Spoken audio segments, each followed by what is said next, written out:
Hi, my name is Taria Hendricks-Cole. Today, I want to share with you my trials and tribulations of starting an adult day program. If you're new here, welcome. And if you're returning, welcome back. So, let me tell you a little bit about why I decided to start an adult day program.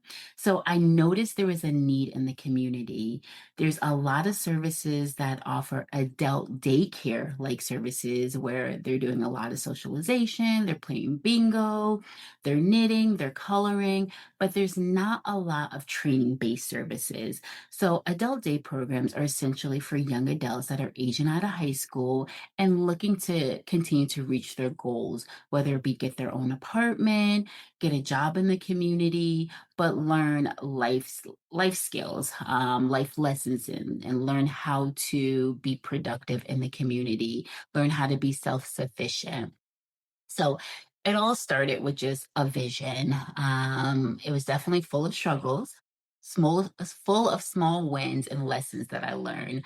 And even though I've been in the field for many years working for other providers, I learned that starting a business on your own in itself is a massive undertaking. But I would like to share with you all, some of my struggles, but some of my wins as well. And anything I share today, if you want me to dive deeper into the topic, just leave a comment below and put part two, or even put like which area you want me to dive deeper into. Okay, so let's start with the struggles. Building a perfect team was first. Like my expectations was far from my reality. So, I expected everybody that came in to be interviewed to be like a perfect, perfect place for them. I felt like, they were here, so they wanted to be here to serve and help others and wouldn't be here for just a paycheck. But quickly I realized that, there is situations of people not being a good fit, and not being here for the right reason. So I took every resignation personally. And I had to learn, the right people were out there. The people that were in alignment were out there. It just was going to take some time. It was just going to take me exploring my vision, emphasizing my vision, and showing them where my heart was, where what the mission of the program was. Next was raising money. So that was definitely a huge mountain in front of me. I didn't have deep pockets. I didn't have any large investors.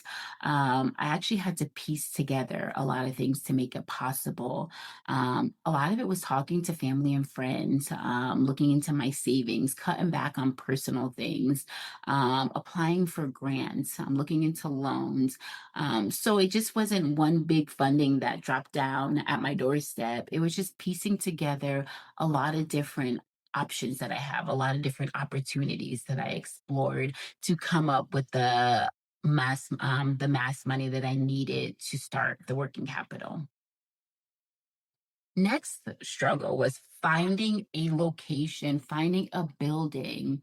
That process was very frustrating. It almost broke me. And I'm not going to lie, it was very difficult to find a location that was suitable to my price range, but was also suitable to providing the services that I wanted to provide. It needed to be large enough. It needed to have an open enough space. It needed to pass quality insurance. So there was a ton of different aspects when I went into looking for a location.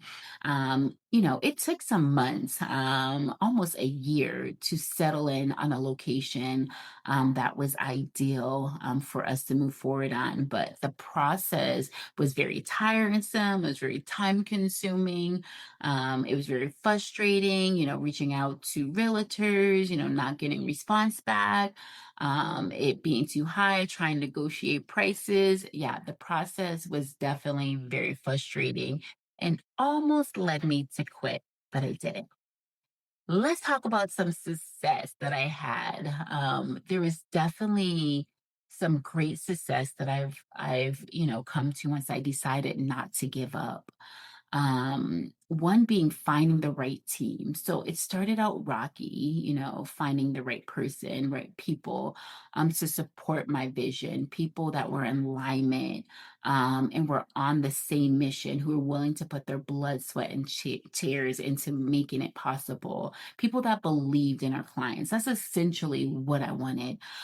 Is a team that surrounded me that believed our clients could have their goals, build their dreams, become self sufficient, have an apartment, have a job in the community, drive a vehicle, like whatever their goals was. I wanted a team around me that was willing to take it to the limits to help them to reach those goals, whatever we needed to do. So I didn't find the perfect team, but I found a team that shared my vision, that have the same determination that I did into making our clients' visions come to life. Okay. Getting the doors open and keeping them open. So, getting the doors open was a challenge in itself, but to have the ability to be able to stay open, to have the determination to be able to keep our doors open was a great success. I mean, between financial setbacks, between just laws changing and everything that's going on in 2025 right now with politics, just keeping our doors open was a challenge.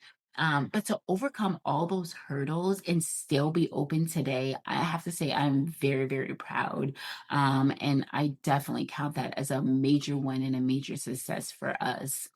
um, Hitting every milestone is a success, like whether it be small or big, every milestone that came our way, if we were able to overcome it and figure out a way or resolution, it was a success. I counted every small win as a success.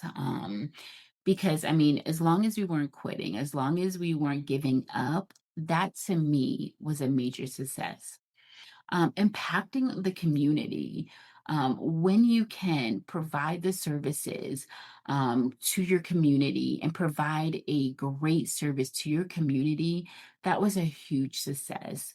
What I brought to the community as far as getting jobs for adults with intellectual disabilities, helping adults with disability learn how to wash their clothes, even how to cook, how to clean, how to find an apartment. Like it was majorly impacting the community and helping our clients to integrate into the community, which is a major success. And then lastly, providing a unique service.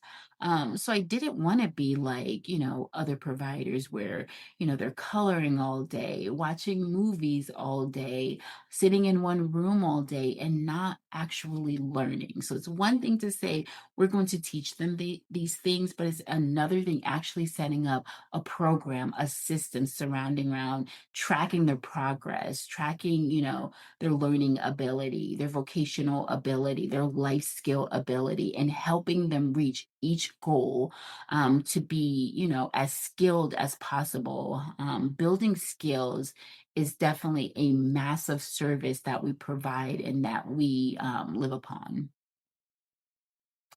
Okay, so like I said, there was a lot of wins, but there was a lot of struggles. And the major takeaway from this is that we didn't give up. No matter how hard it got, no matter how unbearable or unrealistic it seemed, we still did not give up. We still strive to continue down the path because we see the larger goal, the bigger picture, the major need that we were filling, the void that we were filling in the community. So if you take anything away from this story is that it's not going to be easy. There's going to be a lot of struggles, but there also are going to be a lot of wins if you see it through. If, like I said, if you want to, move forward and open up an adult day program, you want somebody to support you in a community to support you through the process, we do offer a 20-week training program that helps you step by step to build a business that's serving your community, that's supporting clients that need the help, the support to be self-sufficient. So if that is you, definitely drop a comment on the comments below saying that you would like more information about our program. And then if you want to hear more about any of these different topics, any of these different struggles, or any of these different wins that I went over, definitely put part two in the comments and we will elaborate on some more of these topics. I'll see you guys next time. Bye.